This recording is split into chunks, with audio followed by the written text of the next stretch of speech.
Y vamos a tocar un poquito, a ver.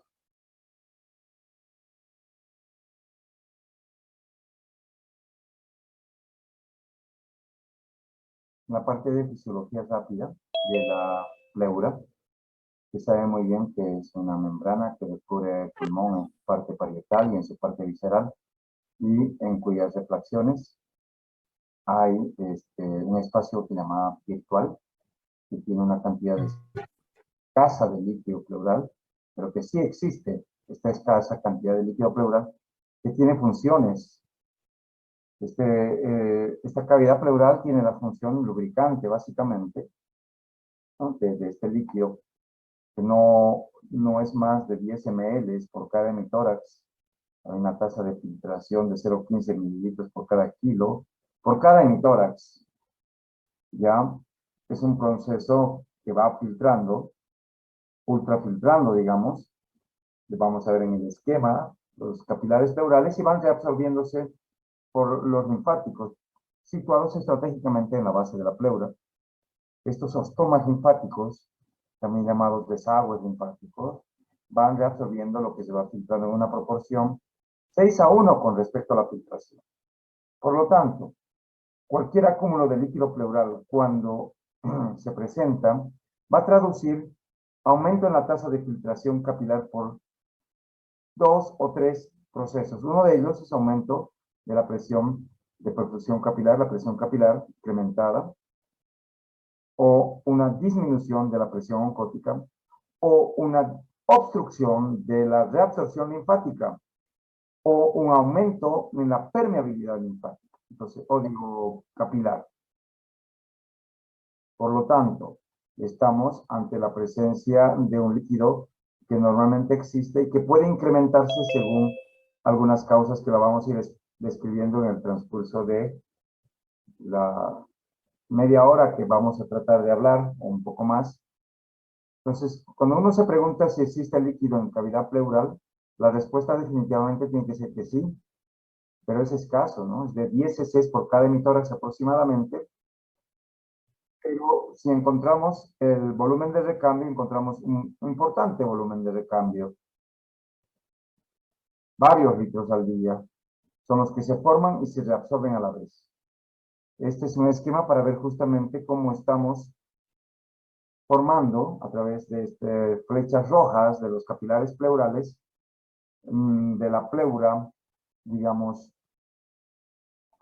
visceral, y también de la parietal, se van filtrando una cantidad de líquido que es necesario en este espacio virtual, pero que el mismo es reabsorbido por estos ostomas de linfáticos, de vasos linfáticos, que estratégicamente, como les dije, se sitúan en la base de la pleura parietal principalmente, haciendo justamente que el desagüe sea bien eficaz.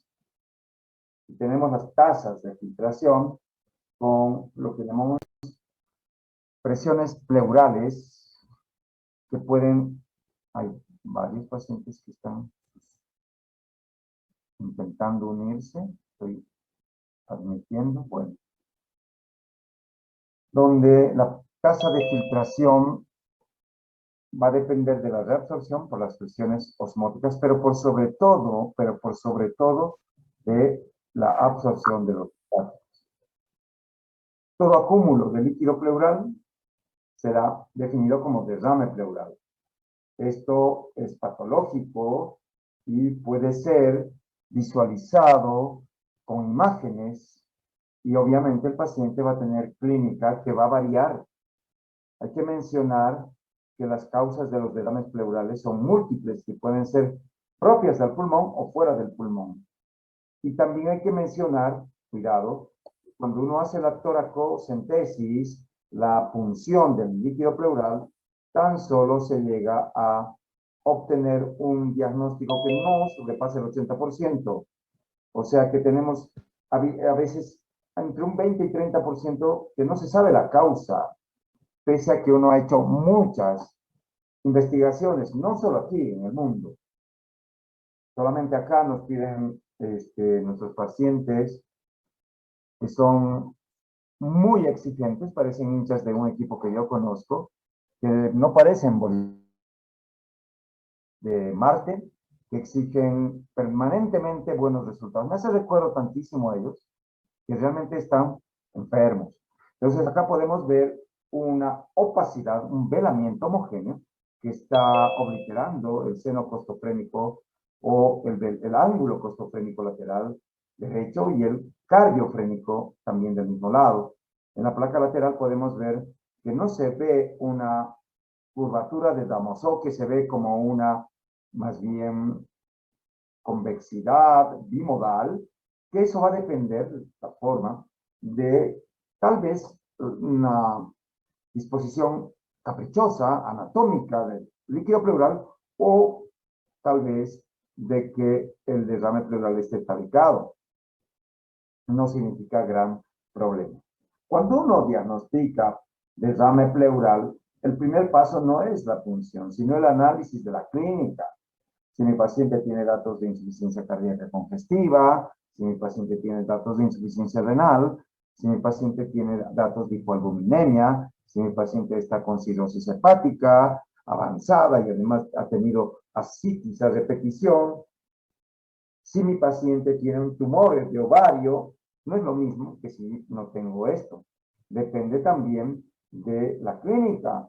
Si mi paciente está con fiebre y tiene un volumen importante de líquido pleural, ese procedimiento va a tener que ser hecho lo más antes posible.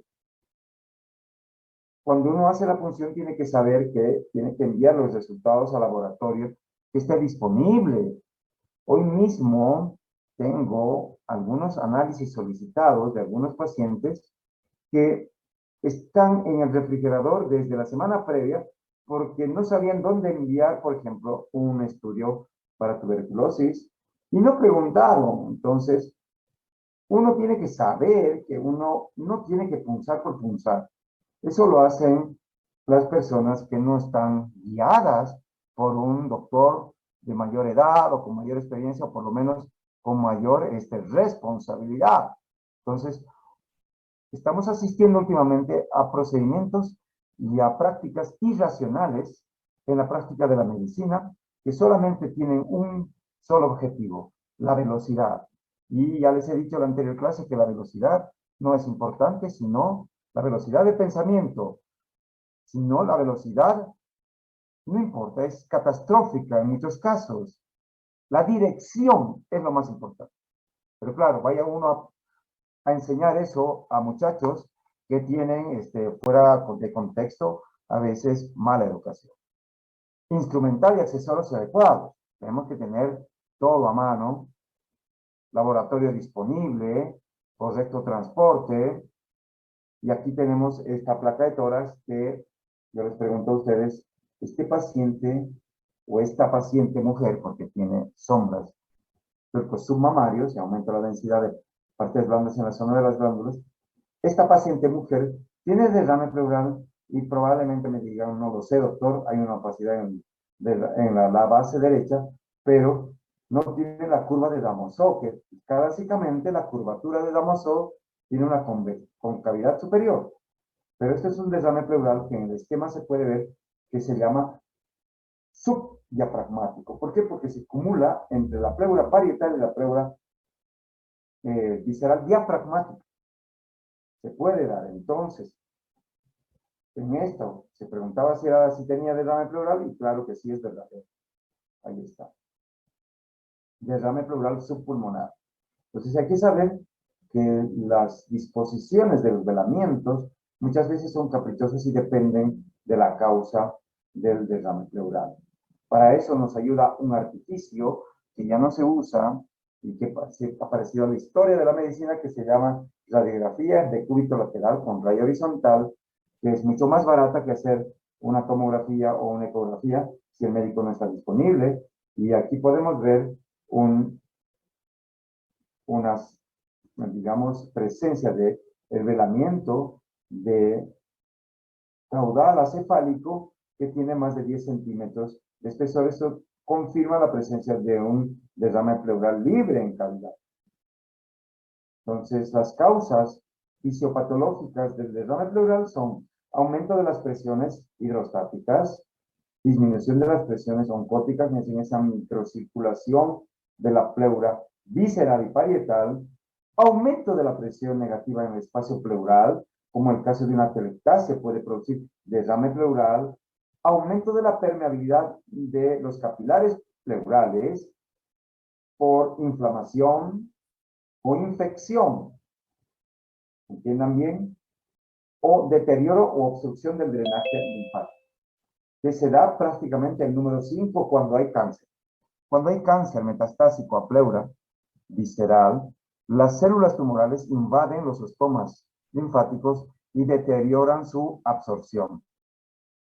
Y por otro lado, también pueden llegar desde el líquido peritoneal por pasajes transdiafragmáticos, ¿ya? Que pasan justamente del líquido peritoneal, por ejemplo, en el posoperatorio de una peritonitis con intensos lavados abdominales, podemos tener en los próximos días derrames pleurales. En una pancreatitis podemos tener miseria severa, podemos tener un derrame pleural predominantemente izquierdo. En una diálisis peritoneal podemos tener, por estos pasajes linfáticos transdiafragmáticos, la presencia de derrame pleural por estos pasajes peritoneo-pleurales. Entonces, las causas pueden ser de tipo transudativa o exudativa. Transudativa si están alteradas las fuerzas de Starling. Exudativa si está aumentada la permeabilidad vascular, que se dan en infecciones o en neoplasias. También se dan en neoplasias, sobre todo lo que les hablaba, la obstrucción del flujo linfático. Puede darse, como después veremos, hemotórax cuando hay una ruptura vascular o del conducto torácico quirotórax. ¿Qué cantidad se necesita, digamos, acumularse en el líquido pleural para velar el ángulo costofrénico que nos oriente a pensar que hay derrame pleural? Tres opciones: 500 ml, 150 ml, 300 ml, 50 ml. Y las respuestas son 300 ml en una posición postero-anterior, en una posición lateral 150 ml. Se necesitan 100 ml para que se borre el costofrénico en una posición lateral y para el PA 100 ml. Para la PA, pero 300 ml. ¿Por qué se acumula produciendo esta curvatura que se llama de Damosov?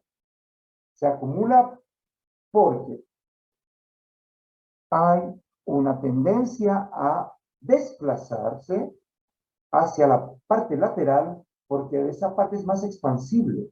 Entonces, en la parte lateral vemos acá que se acumula más líquido y precisamente hacen que justamente pueda tener cada hemitórax, ¿no?, un volumen de hasta 3 o 4 litros.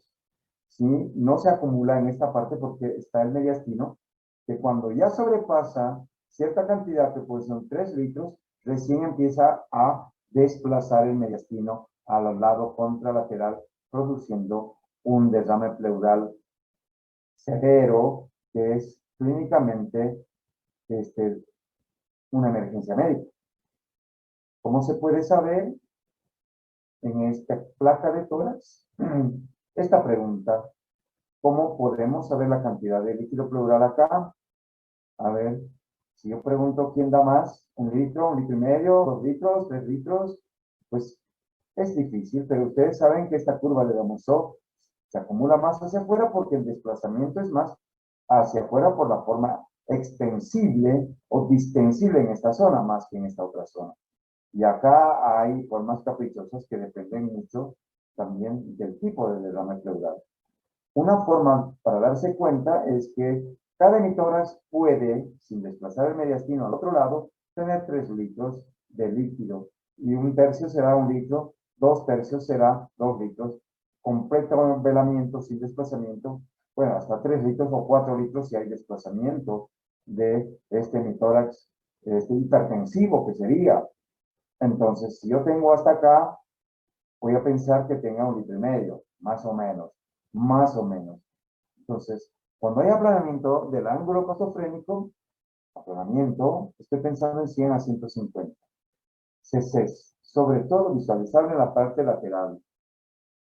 Yo tengo un ángulo velado con curvita de Damoso, voy a tener hasta 300. Si llega a ocupar la mitad del emitor, es de 1 a 1,5 litros.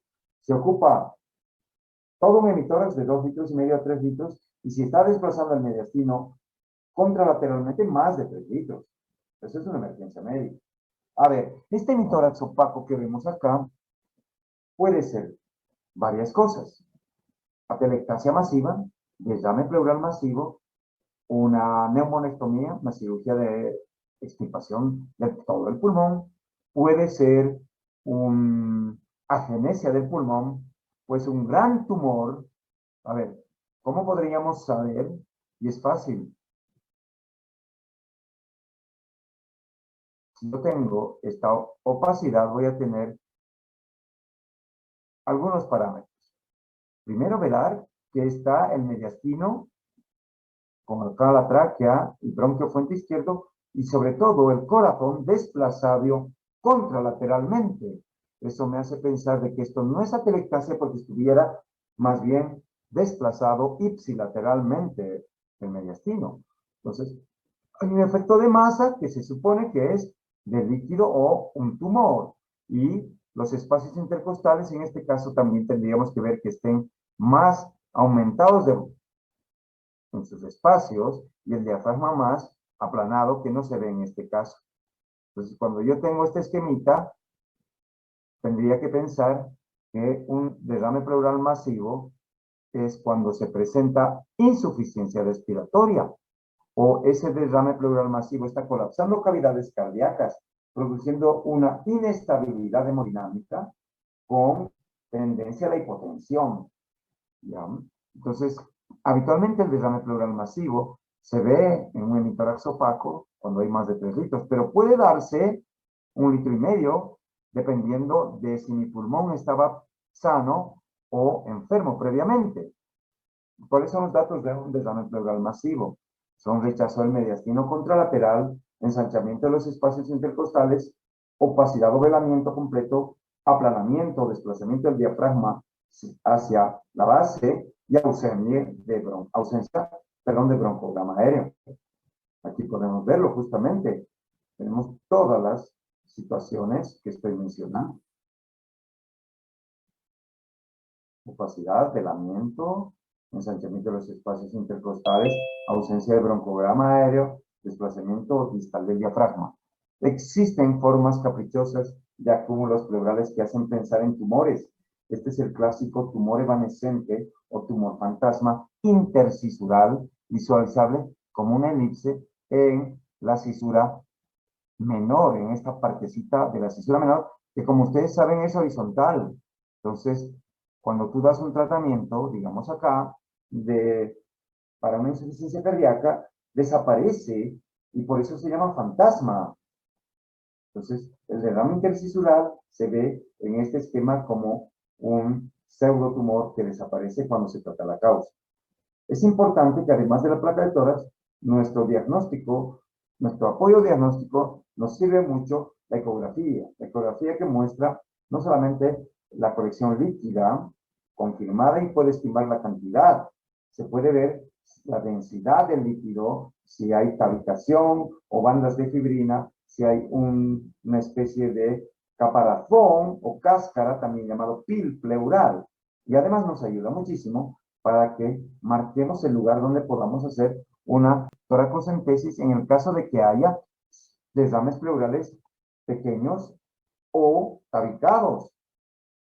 La tomografía también nos ayuda para ver justamente la densidad, que generalmente un líquido está entre -10 y más 15, unidades Hounsfield, y nos puede ver como acá, que es un derrame pleural como formación de tabique pleural atípico, que conjunto con la ecografía, nos guía para hacer la toracentesis.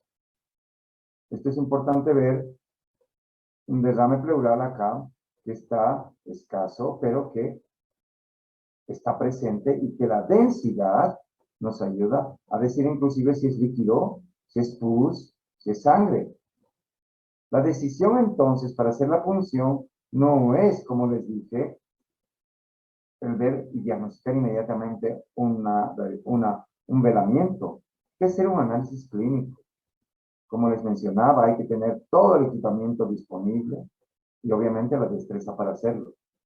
¿Cuál es la decisión entonces? La decisión está basada en las destrezas y el procedimiento se realiza en la posición que se llama posición del jugador de golf, donde la paciente está sentado, apoyado sobre una mesita, desplazable hacia arriba o hacia abajo, cómodamente sentado, ojalá monitoreado, y la punción se realiza en la línea, digamos, para escapular interna o medio escapular, habitualmente entre el octavo al noveno espacio intercostal, y siempre infiltrando por el borde superior, no sé si de la costilla superior al derrame, donde se infiltra anestesia y luego se coloca un catéter, nosotros llamamos Venocat, que tiene una parte interna, ¿ya? Que tiene aguja metálica, y una parte externa que es más bien plástica,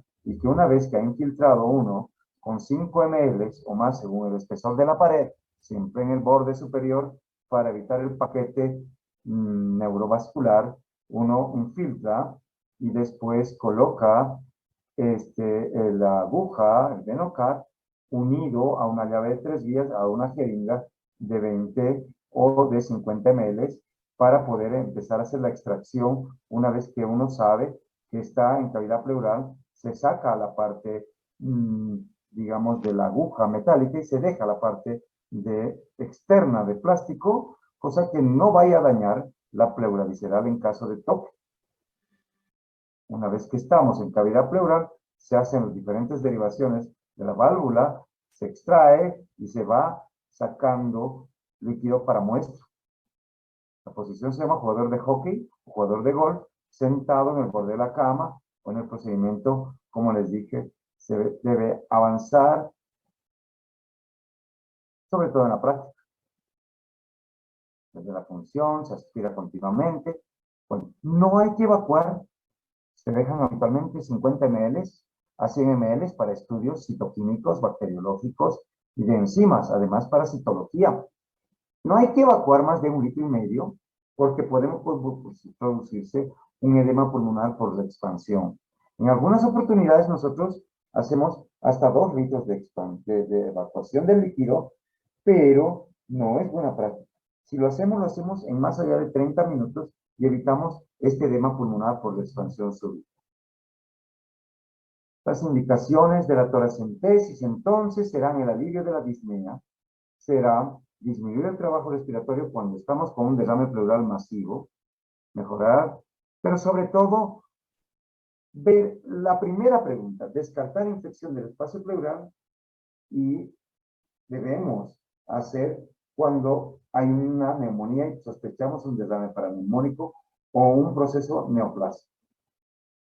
En insuficiencia cardíaca, lo habíamos recalcado en algunas oportunidades, se hace cuando no mejora el tratamiento médico de la insuficiencia cardíaca, cuando el derrame pleural es izquierdo, preferentemente, o, como les dije yo, hay sospecha de infección o infiltración neoplásica.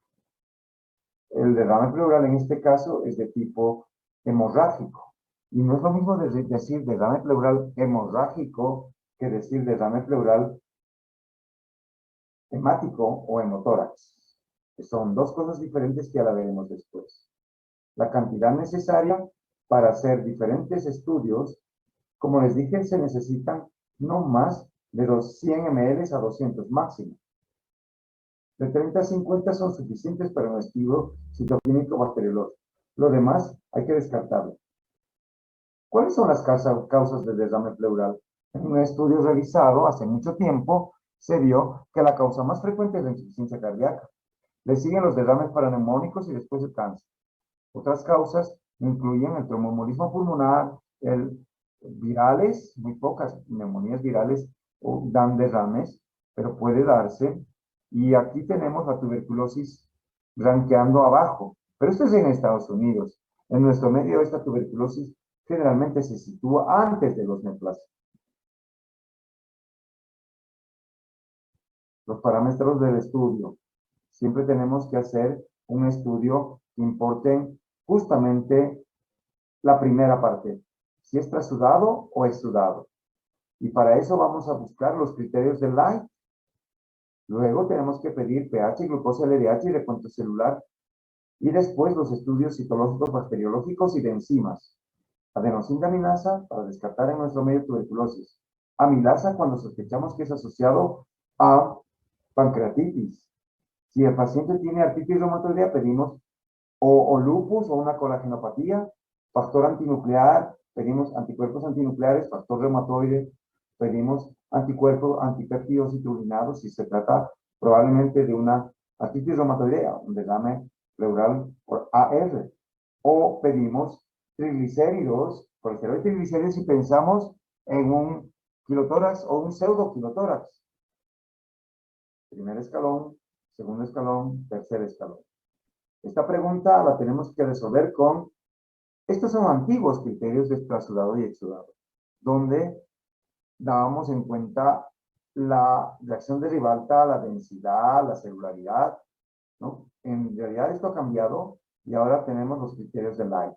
Los criterios de Light son la relación pleurocérica de, que no debería pasar más de 2 horas, o 24 en el máximo de los casos, de la medición pleural con respecto a la sanguínea, y hacer la relación de lo que obtengo de la pleura de lo que tengo en la sangre. Y si está igual o mayor a 0,5, tiene una sensibilidad importante, 97% para que sea exudado.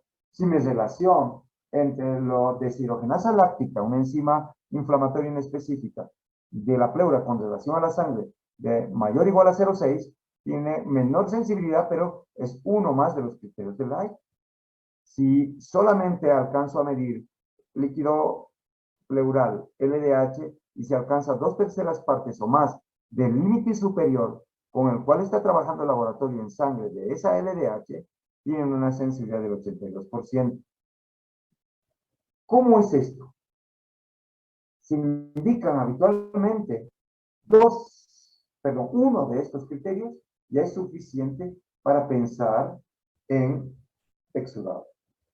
Ninguno será trasudado.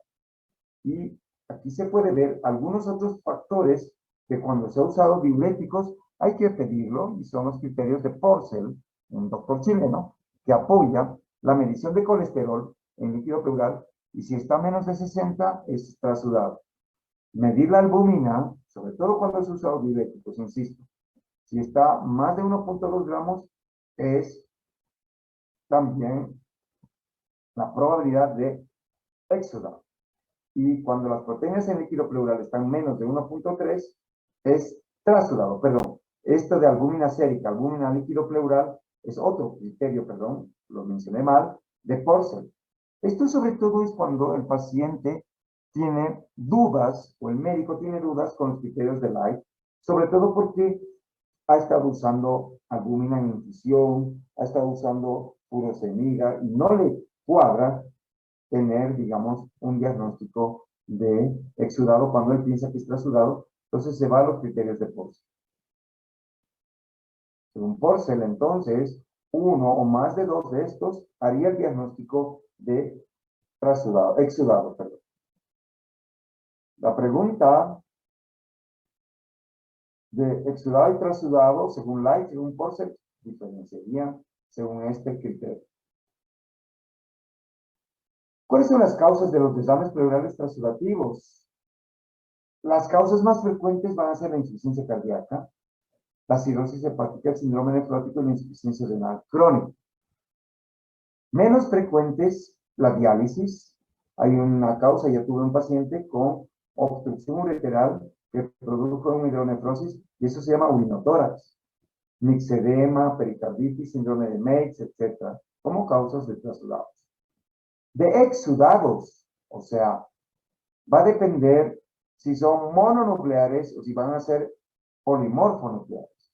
Si son mononucleares, vamos a pensar en 2 causas: cáncer o tuberculosis. Si son polimorfonucleares, vamos a pensar en derrames paraneumónicos o asociados también a tromboembolismo pulmonar, o si el paciente ha sido sometido a un procedimiento quirúrgico en abdomen y ha habido peritonismo, peritonitis, pancreatitis, va a ser a esto proceso.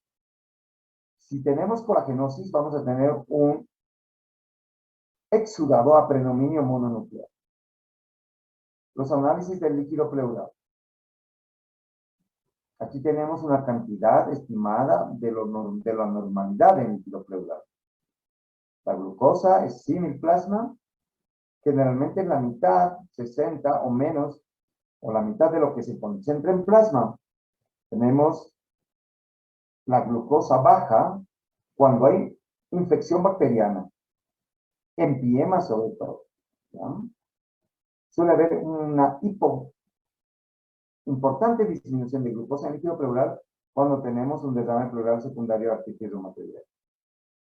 El pH que le pedimos habitualmente está 7,4 en los trasudados, no es normal, y en los exudados, sobre todo en los empiemas, está bajo.